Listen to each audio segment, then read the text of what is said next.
Welcome to another AVID chat. David Harple and Jack Arnold. Good to see you, Jack. What's up, Dave? How's it going? I'm still out here at what they call PLX, short for Portage Lakes. Really? That's what the hip in kids Ohio. call. Looking forward to coming home. But for today's chat, I'm still here. It's actually a beautiful day, sunny, which is fitting for us. And so I'm outside. It's got a little cool breeze. So Cool. If you're joining us today, we're going to talk a little bit about a question that we get all of the time. I'd almost say weekly from people as we're talking to it. And the short of it is, should I put more into my retirement accounts? And retirement accounts, Jack, there's a number of them, whether it's at the workplace, and depending on where you work, that could differ, individual accounts, small businesses, etc. But I think there's a number of takeaways from that question. And in terms of advice, it is somewhat difficult, which we'll talk about. But I think the first reason this comes up is that we have a tendency as people, we were talking about this a little earlier, that, I kind of want a quick answer. Like, should I save more money in my retirement account? Yep. Yes. Jack and I would both agree. The short answer should probably be yes. However, a lot more should go into it based on all sorts of factors. Right. Which is like kind of the frustrating part. There's always we always are just like, well, it depends, which is not very satisfying, but it does. No. I mean, it really does depend. It's not exactly a simple kind of yes, no. I do think if you're talking about a spectrum, if you're not saving anything, I think it's probably, yeah, of course, you got to do that. Or if your employer does a match thing, right, match 5% and you're saving 0. I mean, pretty much got to do the 5%. You're not going to get much better of return. They're giving you the money if you just put it in. Yeah.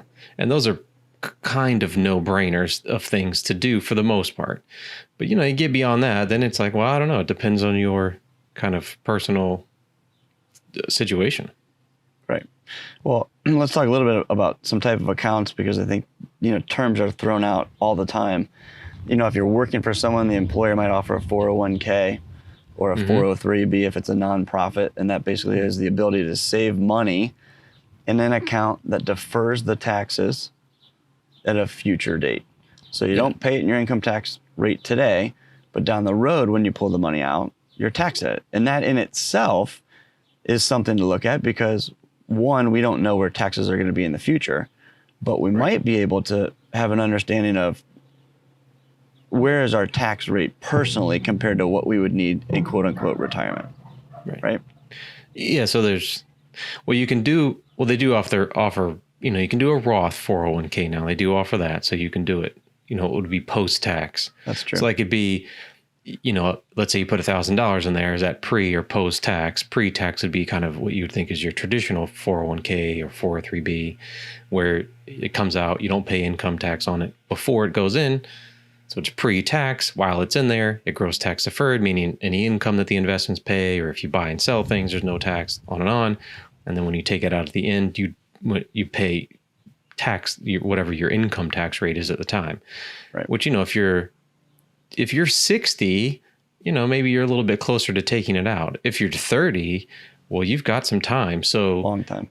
Yeah, that in itself will tell you there's a lot of things can change in 30 years. If you're talking about tax rates. So it's hard to be as confident that, well, if I'm, because right now, so when let's say you put the money in there pre-tax, you would assume you're putting in there pre-tax at your marginal rate, so your top rate. And just a real quick, you kind of go through the brackets as you earn more money. Your first 10,000 is at X rate. I don't know off the top of my head, maybe it's 10% or 15%, on and on and on. Eventually you get into your top tax bracket, which is your marginal bracket. The next dollar you earn is taxed at that rate. So most people are going to be at 22 or 24%. Yep. That's going to be the vast majority of people. So let's say you're at 24%. If you put the money in there, you're at 24%. If you think that in the future you'll be in a lower bracket, so 15 or 20, or if you kind of are of the mind that, well, tax rates will go down in the future, then you would say, if I put it in at 24 and I take it out at 20, I've saved in some sense 4%. The difference between tax those two. Standpoint. Yeah. Now, like I said, you can be more confident. If you're 60 and well, I make whatever, we make 400,000, but our spending rate, I only need 10,000 a month to live or something. Mm-hmm. So I only need to take out X. I can say my spending rate is this. So I know, given that, I know this is how much I'm going to pay in taxes. You can somewhat figure it out. As long as rates don't change a whole lot in the next few years, I'm pretty sure I know where I'll be. If you're 30, it's much more difficult because who knows? It's hard to know what it will be. So that factors in a little bit. But then there's other things, because a lot of these things are cash flow considerations. It's if you're putting it into your IRA or 401k, 403b, let's say, where are you not putting it, which is something to consider. I think that's where the kind of, well, I don't know response sets in. Yeah. What's the rest of the household look like in terms of spending and saving? You alluded to earlier, you don't want to be Scrooge McDuck and, keep it all in there, save forever and never spending. And you don't want to be on the other side, just spending left and right. So there's a middle ground to that, which I think is a lot of that is personal preference. We have biases based on how we were raised and what's happened in our lives. And, that plays a role. The other thing too is, what other maybe debts or cash flow restraints do you have? So if you're we've heard this before, well, I'm maxing out my 401k, so I'm doing great. But then on the other hand, there's $20,000 a credit card at 17%. And you're paying the minimum payment. I've seen that so many times. I don't think it's because of, I'm making a mistake or some kind of dumb move. I think it's because all of us have just heard for decades at this point, just like it's been beaten to your brain, put money into your retirement accounts, which I think is generally good advice, but unfortunately, it's not generally applicable. It does matter, your personal situation. And if you just say, well, I should save, and you just start saving when, like you said, you have 15, 20% credit cards, but not even that, you have something like 10% student loans or something. Those are things to consider where maybe you shouldn't put it into your 401k. You should focus on paying some debts down first. Maybe this is one of those things where, well, they're matching me 5%, so let me do that. Like I want to get I want to put in 5%, so they give me 5%. I'm basically doubling my money. But beyond that, I want to pay down the rest of my cash flow. I'm focusing on building net worth, let's say. We've talked about the 20% before. Like I have my profit margin, it's 20%. Where do I want to put this? Well, 5% of it's going to go into my 401k because they match me. But the other, let's say 15%, well, where do I put it? Maybe that's student loans or something like that. So, what we've done before with clients is, we've given them, here's a hierarchy of where you want to put the money. So determine how much you want to save, and then starting from top to bottom, where to put it. So we've done things where whether it's like a, profit sharing, which not everybody has, but like 401k, different things, all the way down to, paying down your mortgage. Maybe in their case would be at the bottom. So, and then it's a matter of, well, I have X amount of dollars. Where do I start? Well, you start here and then you work your way down. In terms of a hierarchy is a way to do it. And that's different for everybody, because not everybody's, 100%. Not everybody's tax rate's the same. Not everybody's situation's the same. Not everybody's saving as much money. So, I know it's somewhat unsatisfying, but it does depend on your personal situation. No doubt. You could answer that question, yes, put more into your retirement account.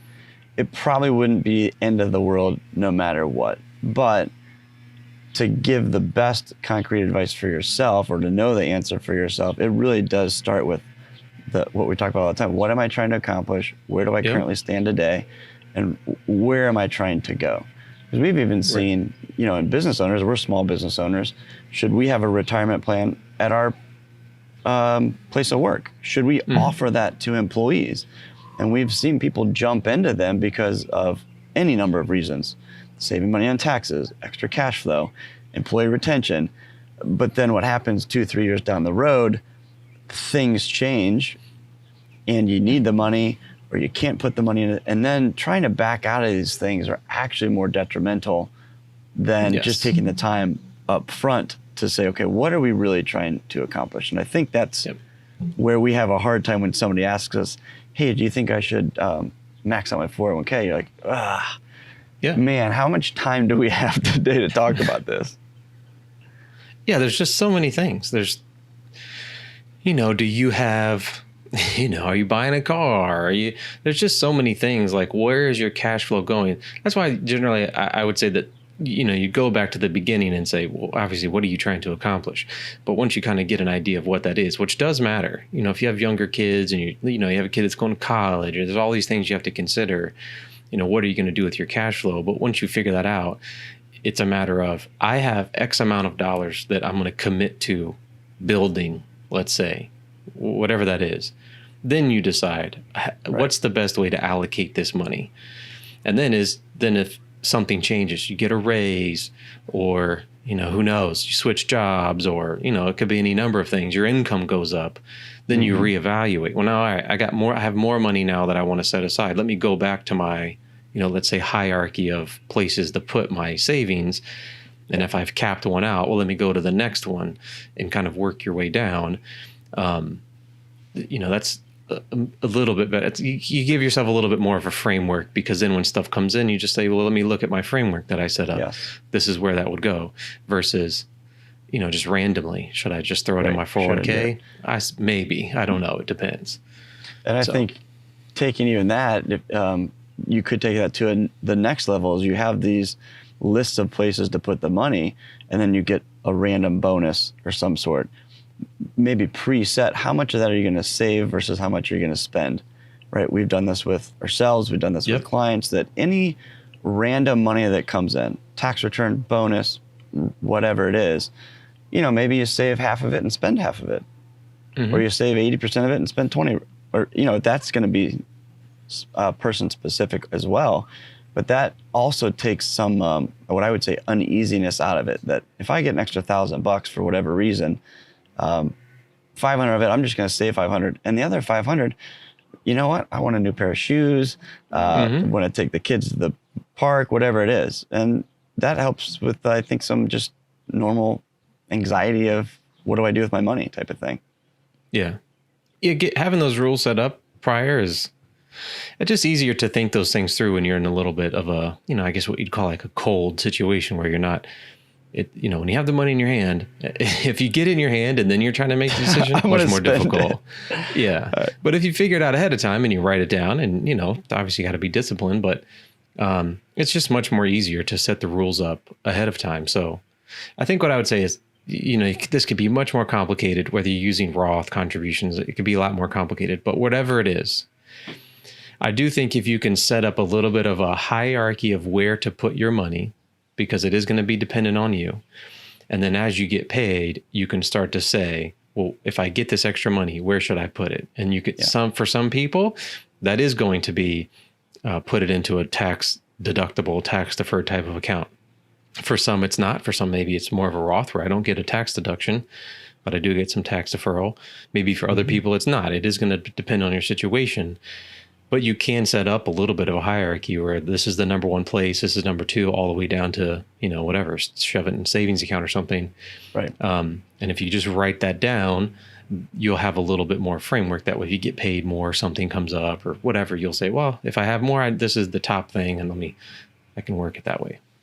One less thing to think about gives one less hesitation or roadblock to actually accomplishing it and getting it done. So I think it's great advice. We've covered a lot here with the simple question of, should I put more in my retirement accounts? If you want any more information, we can be of any resource of knowledge for you. Just reach out to us. Let us know. It's a good chat, Jack. All right. See you, Dave. See you.